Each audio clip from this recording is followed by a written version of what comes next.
All right, kids, you've joined me as we've got up to the 800 band in my review of how people play at different rating levels. So instead of playing them myself, I'm looking at the games they play against people of their own rating.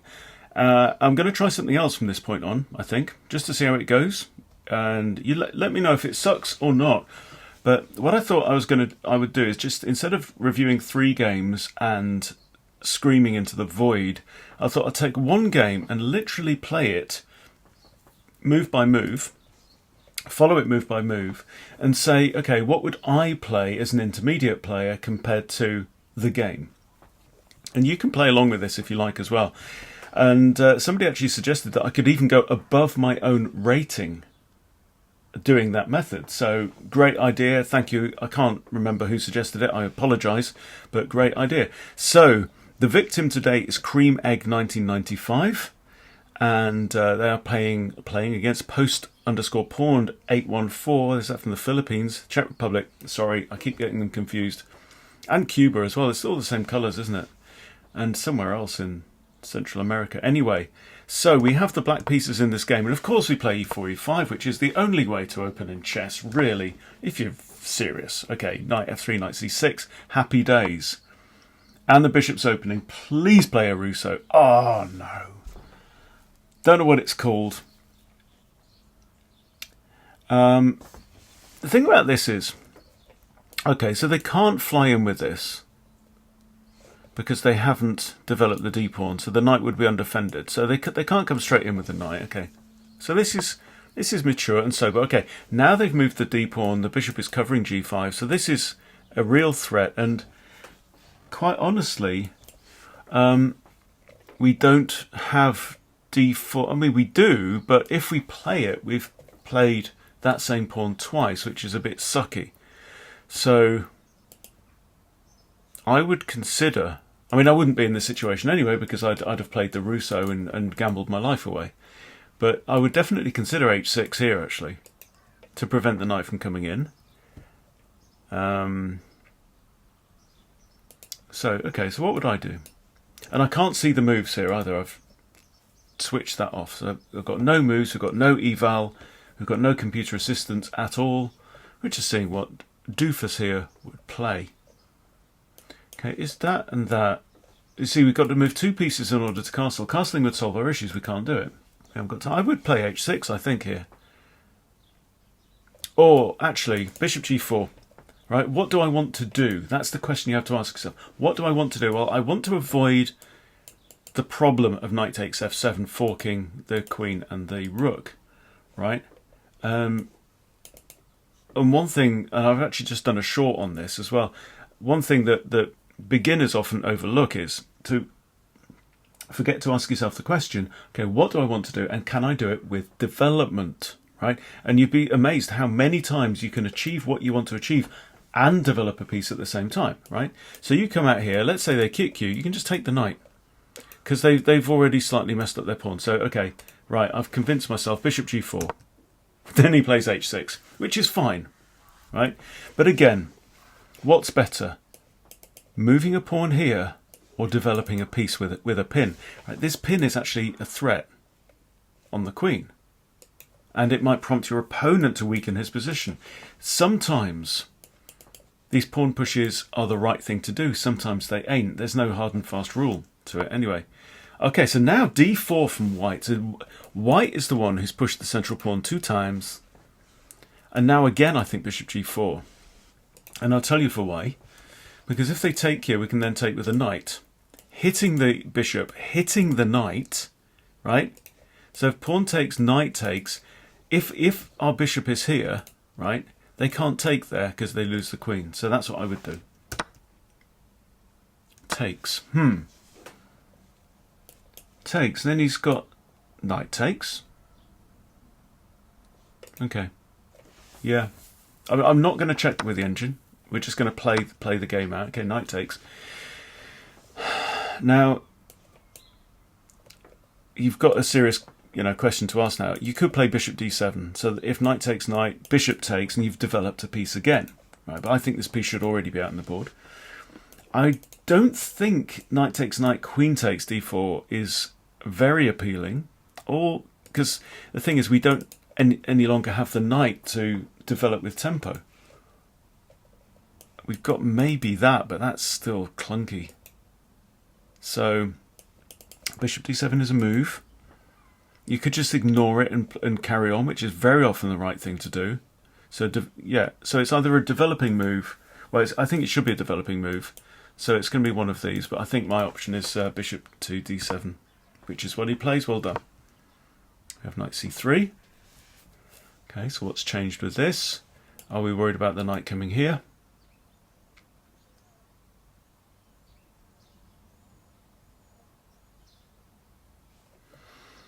I mean, a serious option actually here is queen e7 long castles. I would seriously consider that, right? We're a bit far away from castling here, and if we move our bishop there, it's not brilliant. I mean, it's hitting the side of the barn there, and it's blocked by a pawn there. So what's this bishop going to do? I think if we, let's say maybe queen here, you can start shoving your pawns up the board, fianchetto this bishop onto this long diagonal, and the knight can come out as well. So I think that would be my vote, queen e7. I don't expect black to play it. No, it's another pawn push. Okay. However, the advantage is it's stopping it's taking that square b5 away from 3 pieces. Okay, so I kind of get that, but still, there is a propensity, is that a word? A tendency, sub 1000, to make unnecessary pawn moves. I'm not sure this one's necessary, because really what's the threat? Okay, so white's played that. They're thinking about playing knight b5. So here's the thing that I would ask myself. Okay, I spot that, right? So what black has done here is gone, okay, I need to push this pawn to prevent this. Well, what if we let him do it? What if we let him do it and then push pawn to a6 and say, go on, knighty, off you hop, and the knight has to go back, right? And then we might be able to push like b5 for tempo against the bishop. Okay, so was it required? Okay, do I need to play that pawn move? No. Okay, we have a tradie, and obviously bishop takes back, right? You're not going to want to bugger up your pawns on this side of the board. This is now getting serious, right? I like this move, queen e7. It's very often underlooked, just sticking your queen in front of your king, right? Especially if the e-file is tender, and it is here, right? There's only pawns of one colour on it, and it's undefended, other than the knight. Right? It's not a part of a pawn chain. Okay, bishop to e. Now, I'm thinking, don't know why I've gone into Welsh. I'm thinking queen d7. Again, same principle. I'm developing a piece, I'm preparing to castle. If he takes, I take back. My queen's just got even stronger. Right, looking at this pawn, which is defended by the knight, but then after I castle, I've got rook e8. I've got pawn here. That's what I play. Queen d7. Good man. Well done, cream egg.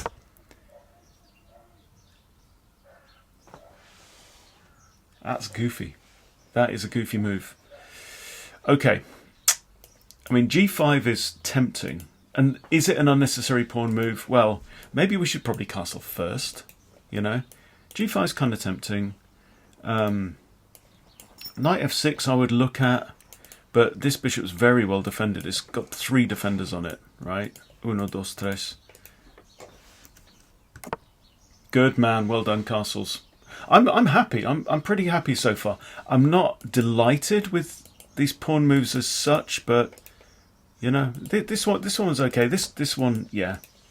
And hopefully, but look, we're still preventing the knight from coming in, right? So I'm not unhappy, and I think this is a plus 1000 game so far. Okay, queen d2 now. To me, that would seem to signal either he's doing something with this along this lot, and I can't see it because it's just like you give up a bishop for a pawn. We've got knight takes, pawn takes, rook takes, take whatever you want. That's not going to happen. Okay, so we can strike that one. I'd be considering this, but I think the most obvious thing is white is signalling that he's going to castle long.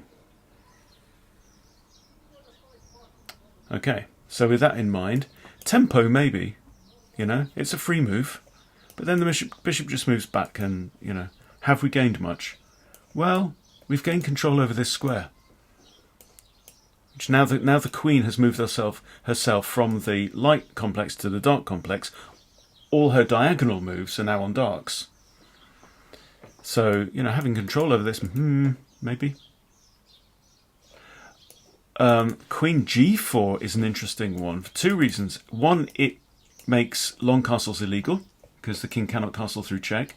The other one is it's targeting g2. It might prompt white to short castle. The other thing is, are we worried about that? But right now queen takes, so that's okay. But if we did this and takes, no, that's too risky. I wouldn't take here because I don't want to invite the knight into our space, because then we've got, you know, some serious problems going on. So with all that in mind, what are we thinking? Got knight e7 hitting the bishop a second time. Still got 3 defenders though. I think something like g5 or knight e7 maybe. Okay, knight f6. Yep, I did mention that. We might prompt this now, which is fine for us. This just, I don't think, works. That hits the bishop. Yeah. And then we've got 4 attackers on this bishop, actually. So what's white going to do? White castles. Okay. White castles. We had loads of tiny little burgers from a place. I think it was called White Castles in Chicago a few years ago. I was speaking at a conference in Chicago. Yeah. Oh, I was good and drunk that night. Don't do that kind of nonsense anymore. Alright, so what would we do here as black?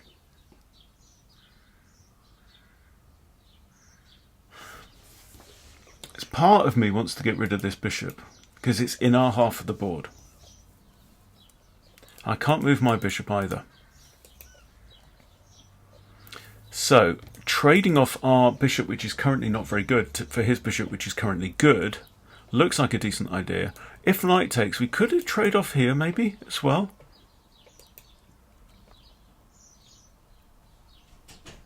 Yeah, I think bishop takes. Looks like an idea. Okay, well, he's gone for this thing. Okay, which I mentioned before. All right, now. Well, actually, do you know what? I think maybe knight takes. But then pawn takes and our bishop is trapped. That doesn't work. Yeah, so maybe bishop takes bishop. Bishop's looking at this. Our queen's the only defender right now. That's a bit annoying. King b8.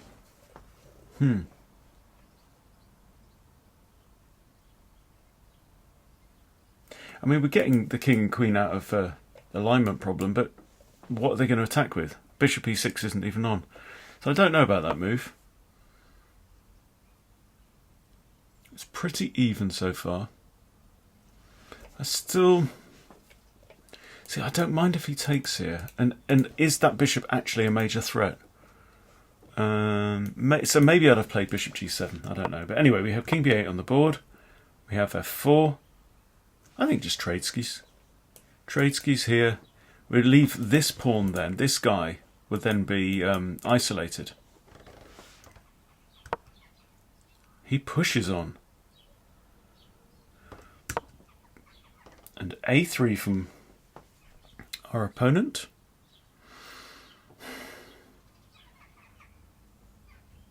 See, I don't know. I'm a little bit confused by pushing here. Well, you have the opportunity to capture towards the centre. Make your opponent do this, and again, our opponent's, you know, not a major threat there. Maybe it's more of a threat here. You know, look at this. That's a threat. So I think, yeah, taking there, get the bishop onto a worse diagonal would have been a better idea. Okay, bishop g7 is a move that I've already mentioned.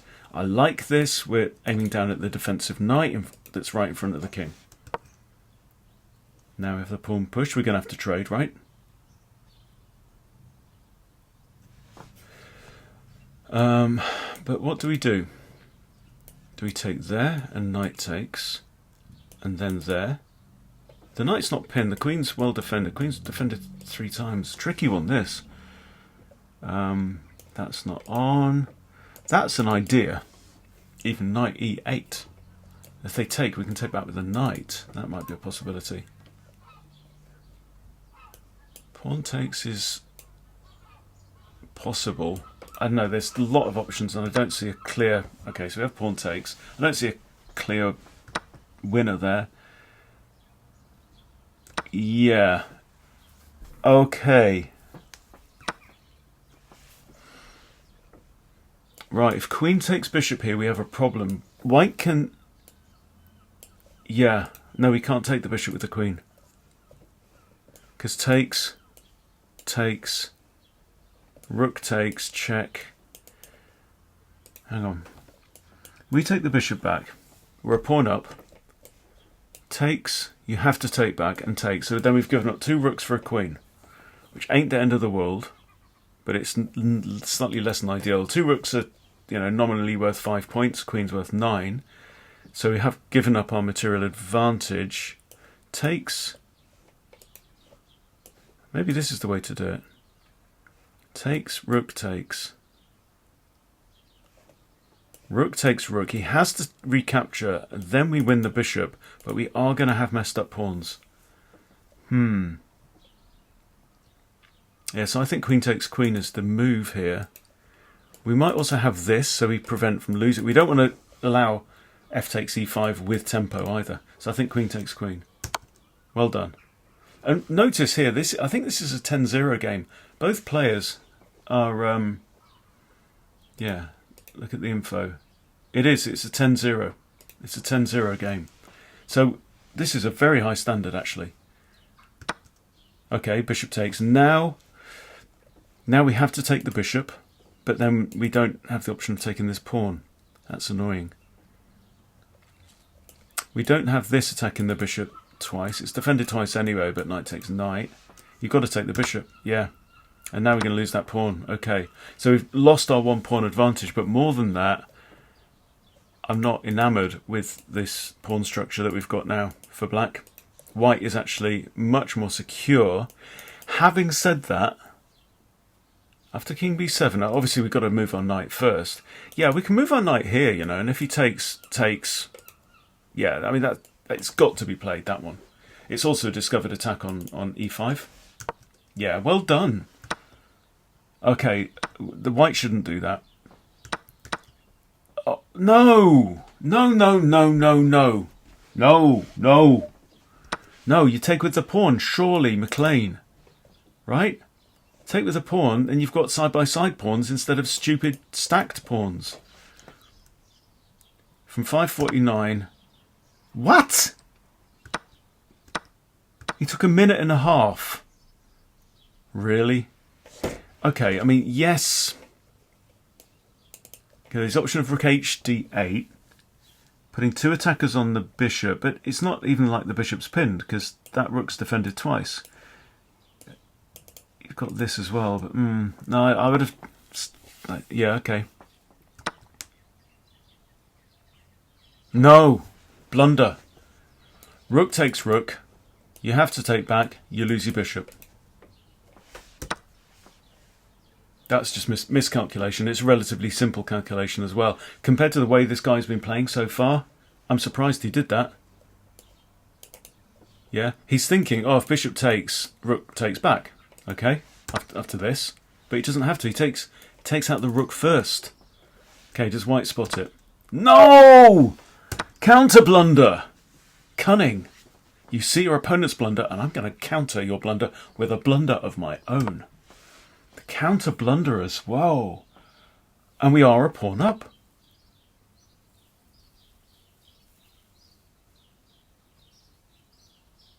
Okay, that's... I don't know about this. Maybe rook he8 now. So if he trades, right? But what you've got to be concerned about is white's pawns are pretty easy to defend, right? All white has to do really is stick a rook on the second rank and maybe push this pawn. So everything's then defended. Then he can think about moving the king up in his own time. Black, however, has got a bugger's muddle over this side of the board. Okay, we've got a trio on the king side that can work as a team, right? But these guys must be defended by pieces. Fortunately, king in one of these squares can defend them all.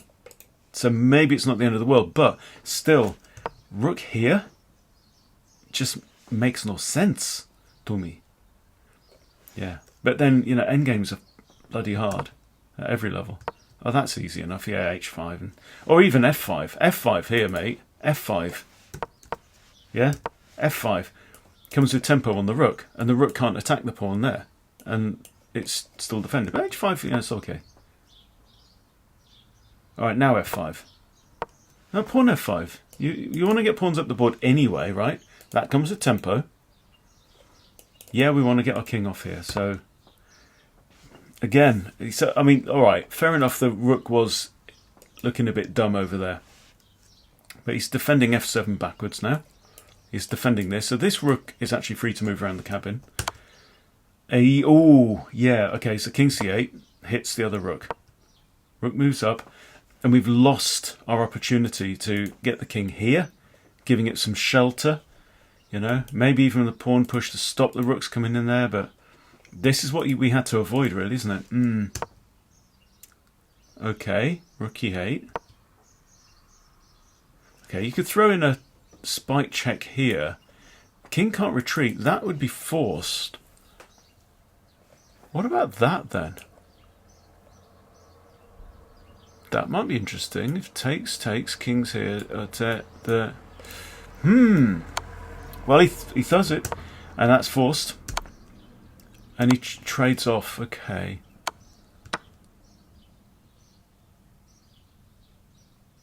Wow. And we don't have this. This is what we want to do. We want to get a rook onto the second rank to start eating some of these pawns. Okay, defends. Now f5 makes sense. And you're going to have to get... You might even have to send our king around that way. Okay, now king b7. Oh no, king b7, he just goes back and we have to retreat again. Now we retreat to here. If he goes here, we got there, and then we can come out forwards. That might make sense. Okay, king d7's okay. Rook here now, we just probably meet it with our own rook, yeah? Okay, he goes after the pawn. Push the pawn. It's defended by the rook. Well done. See, right, this is a far higher quality than most of the games that we've seen. Okay, this is an isolated pawn, right? Get rid. Right? If he pushes, that undefends. It breaks our rook's defense of this one. So if he pushes, yeah, we can take. He takes. Maybe actually allowing him to push, but if he takes, we're screwed. So you have to trade. Okay, well done. And now that this pawn has come off the completely free file, the A file is free. This ain't free. It's like the brother's never getting through there. Never getting through there. Okay, so he's moved his rook to here. Right, in order, A, to defend that. Maybe he's got ideas of this, but then queen e2, and king e2, we haven't got that. Or maybe he just wants to go there straight away, actually, and effectively skewer one of these pawns onto the other ones. How do you defend both? Maybe that's his idea. Alright. You've just removed some cover from your king. I think maybe this. Right, surely he's going to win a pawn there, right? And we're still a pawn up here. Why are you lifting the king? Also, you know, having said that, it bro's down to a minute, so trades, everybody trades. Yeah, you take that again. I mean, you could let him take if he wanted to. So you can just snatch this pawn. Probably fine, actually, to snatch that pawn. If this guy tries to proceed any further, then you say, right, you're off the board, you're out of the game. Yeah, he didn't have to do that. But again, here now, this square is covered. So take this guy, quickly. No! It's a free pawn! Cream egg? Okay. Take the pawn now. Take it. Good. Thank you. Right. He's got 49 seconds on the clock. Post pawn has got 1:10. Now you take this pawn. Well done. Okay, so absolutely winning. You send the c-pawn up the board and bugger everything else. Good. You can push that. Okay, this rook's defending this pawn, right? What? Why undefend another pawn? This one's under attack. Okay. Again, slightly odd horizontal rook move. Good, pushing the pawn. Good. 36 seconds left. Oh.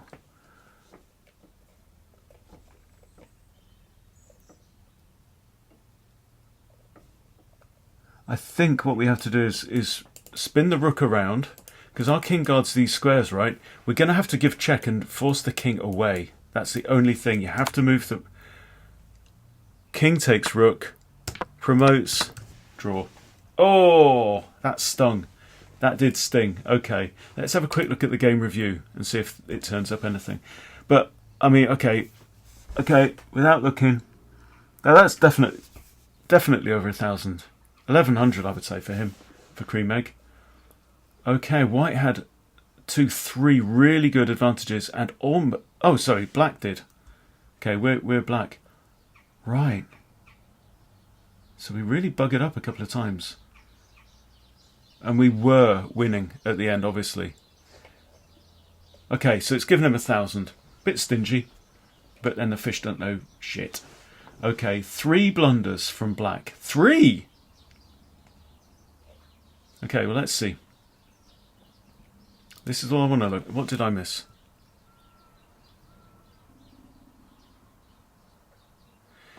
Yeah, so this is the kind of tricky situation that we got into, but that was tough to calculate. I mean, I was struggling with all the permutations there. So, yeah, this one I hated. I hated that move. I'm sorry. That sucked. Okay. And then this move again. Yeah, we had to eradicate that good bishop. I think I did so. Maybe not in this position, but we were looking at that. Okay, and then finally, yeah. So computer here says, okay, computer here says rook e8. Yeah, if White wants to trade, let him trade, right? This undoubling of the pawn is very important. So here, just putting a second attacker on the pawn. If it pushes, we trade and we win it. Okay, but you know what? I am much more optimistic now. That was a good performance. It was literally Cream Egg 1995's last game, most recent game as playing Rapid. So I knew it was a draw at the start. That's all I knew. But that was some good stuff. So Cream Egg 1995, absolutely. You should be sailing up to 1,000. You know, there's a few. Yeah, good chess here. Good chess played. Good principles. We have ended up with messed up pawns, and this cluster in the middle here, there's part of me that just wanted to simplify it away, right? Because in the end, the tactics got a bit gooey, didn't they? To be honest, but yeah, very, very pleased though with that performance there. So well done, Cream Egg 1995. Hope it's useful for you guys. I've enjoyed myself. Hope you have too. Thank you for watching, and goodbye.